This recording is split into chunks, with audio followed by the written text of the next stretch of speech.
At this point in time, we're going to move on for the caucus nominee of office of the Senate President. And at this point in time, I call on Senator Miller. Mr. Chairman, I move that the floor be opened to nominations for caucus nominee for the office of the President of the Senate. Senator Gallo. All in favor signify by saying aye. Aye. Opposed? The ayes have it. Next, I'm going to call on Senator Coyne.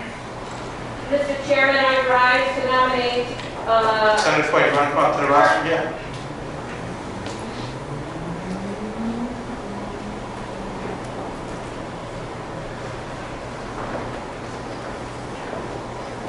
Mr. Chairman, I rise to nominate the Honorable Dominic J. Ruggerio as the nominee of this caucus for the office of President of the Senate for the years 2021 and 2022. I am very honored to stand before you today to ask that this caucus give our support to Dominic Ruggerio for re-election as our Senate President. I want to welcome those of you who are new to the chamber. And I also want to assure you that Donnie will treat each of you with the same courtesy and respect he has treated each and every one of us who have worked with him in the past. I know this because I've seen it play out repeatedly. He allows the legislative process to proceed fairly, and he is always deferential to the membership of the Senate. I have worked alongside Donnie throughout my time in the Senate as our majority leader and now as our president. He has always provided the support necessary to help me develop legislation and secure its passage. From when I was a freshman senator working on legislation to remove firearms from domestic abusers, up to and including passage of legislation to ban 3D and ghost guns this past session. And he has given his support to each and every member of this chamber, whether or not he personally agrees with you on the issue at hand. One particularly instructive example was the Reproductive Privacy Act. There were very strong feelings on both sides of that legislation, as you all know. President Ruggerio voted no on it. However, he also made certain that the Senate's attorneys were available every step of the way to meet with legislators and advocates, and to make repeated revisions needed to secure the bill's passage. Despite the political cost to him personally, he approved the bill's transfer to a different committee to ensure it would pass to the floor, where the full membership of the Senate could vote on it. I don't know how many of us would have done the same thing on such a high-stakes issue about which we disagree. But that's what an effective leader does. We need leaders who are willing to let the legislative process play out fairly and who respect those who hold differing viewpoints. In 2021, we will welcome a record 19 women to our chamber. In this chamber, women are members of leadership and committee chairs. And in this chamber, our voices are prominent as we provide leadership to move our state forward. I think it's important to recognize the strong support Donnie has always shown for the women of the Senate. How so? In addition to the passage of the Reproductive Privacy Act, under his leadership, the Senate each year has passed the Equal Pay Act. The Senate passed strong sexual harassment legislation. The Senate passed legislation to prohibit gender rating in health insurance. Each year, the Senate has passed an increase in the minimum wage. These issues were and are priorities for Senator Ruggerio because they're priorities for us. Additionally, as president, Donnie has stood up on behalf of us, his colleagues, and on behalf of the residents of our state on issues like paid sick leave, education reform, and health care, including codifying the protections of the Affordable Care Act. Donnie has increased transparency in the Senate.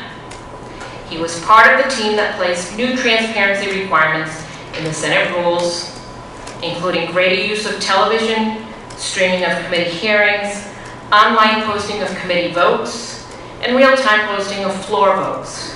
Under his leadership, proposed sub-As are now posted online in advance, and committees are posted earlier. Most of all, Donnie has been a steady, trusted leader. He has led with dignity and integrity. He is always open and honest with us, and he keeps an open mind as he works together with us to help us succeed on behalf of those who we represent. This evening, I ask you to join me in recognizing all that Donnie has done to help us succeed, up to and including putting aside his own personal disagreements in deference to the legislative process and the opinions of his colleagues. I ask you to join me in supporting a Senate President who will continue to empower the members of the Senate to work collaboratively on their priorities and make progress for our state. I ask you to join me in supporting Dominic Ruggerio for President of the Senate. Thank you.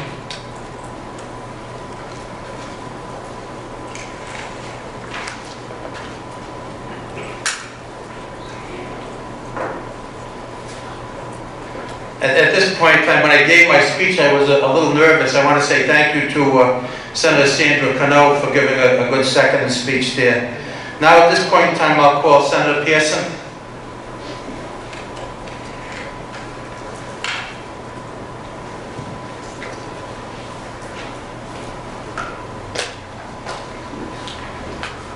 Thank you, Leader McCaffrey, and it's great to follow Senator Coyne. I rise today to second the nomination of Dominic Ruggerio as the caucus nominee for President of the Senate. I've known Dominic since arriving in this chamber in 2012, but before I actually even got here, I got a little advice from a few family members of mine that had served in this chamber. And they said, you know, when you get in there, trust Dominic Ruggerio. He's a good guy. He's a good man. And I would say that in the 8 years that have passed, I've witnessed Donnie's commitment to his constituents, his colleagues, his family, and his friends. Though no one is perfect, the fundamental character of Dominic Ruggerio is that of a good man. And that's what makes him a consensus-building leader. In 8 years, similar to Senator Coyne, I've never seen Donnie not listen to his colleagues or demand a my-way-only solution. Rather, I've seen Donnie constantly seek the opinions of his colleagues and rely on his committees and their chairs to lead the Senate. I've been proud to partner with Donnie on issues from school construction, education reform, pension security, reducing student loan debt, and investing in municipal infrastructure to spur economic growth. Just on Tuesday, we saw over $450 million in school construction approved these efforts, and Donnie's commitment to ensure that they reach the ballot was a major part of seeing that success. But let's be frank, the 2021 to 2022 Rhode Island Senate will be a different chamber. You heard Leader McCaffrey welcome 8 new members of the class, and that's a big class for a chamber of only 38. And surely the membership will be more liberal, more diverse, younger, and as Senator Coyne said, 50% will now be female. These are changing times for this chamber, but this new energy is what every institution needs to keep itself moving forward. And Donnie welcomes all of these voices. If there's been a time, though, that the Senate needs new energy and new perspectives to power through a crisis, it is now. Our state, the nation, the world face dual crises due to this pandemic and the economic harm that it has caused.